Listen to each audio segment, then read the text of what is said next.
they hit a three, Cash turns it over. We had about a 2-minute stretch there where it went from 7 up and a block shot or 8 up, and we're going to maybe start pulling away to they went up one. And give them a lot of credit. I mean, they did a good job. They played hard. We had some guys that really struggled. Kenny really struggled, and he's been playing so good. I think it was those 40-minute games, and I just got to live with it right now.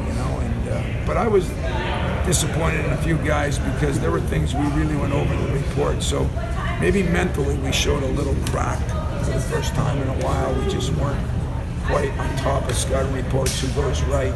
What happens? Maybe it was the short turnaround time. Maybe it was poor coaching.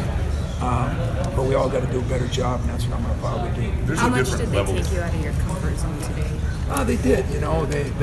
We didn't run, and we didn't run. We ran early, and then we had Connor, Gabe in there. It was just different. We didn't run real well, and then Cash, and got a little frustrated because he had to handle the ball a little bit more. We just didn't do a very good job, and we as coaches didn't think I didn't do a very good job first half. Second half, we started opening the court up a little bit more, running some more things.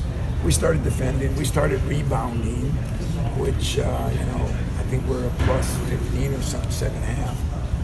But they sagged off some guys. They did some things, especially when I put some of the more subs in there. And then Nick actually played pretty well, but then defensively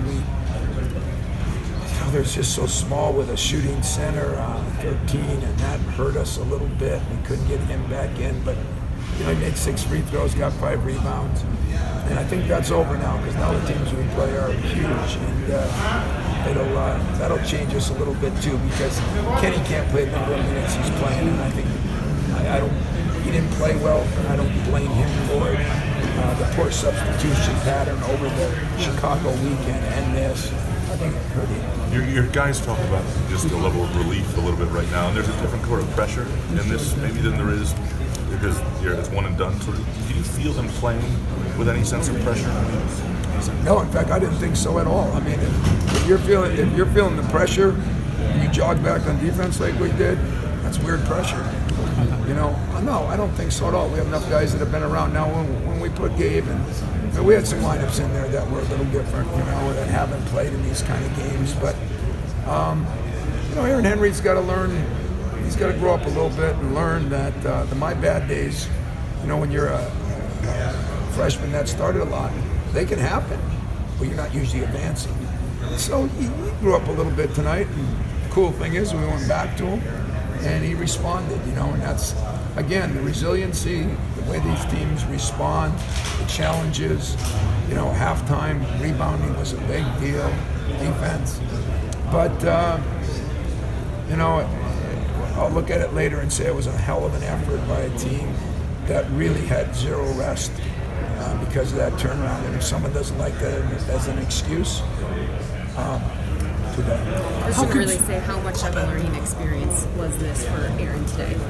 Oh, I'm sure it was major. You should ask him. He's got to, but you can't be a freshman at this time of year. You got to become a sophomore. Right? And the only thing that bothers me is when guys make mistakes. That's fine. If they're effort-related mistakes, they're going to be held accountable. And that was all.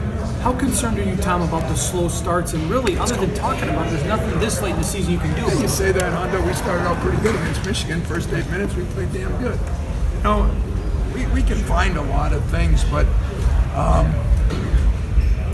if we can keep starting slow and finishing strong, fast, I'll take that every day of the week compared to starting fast and finishing slow.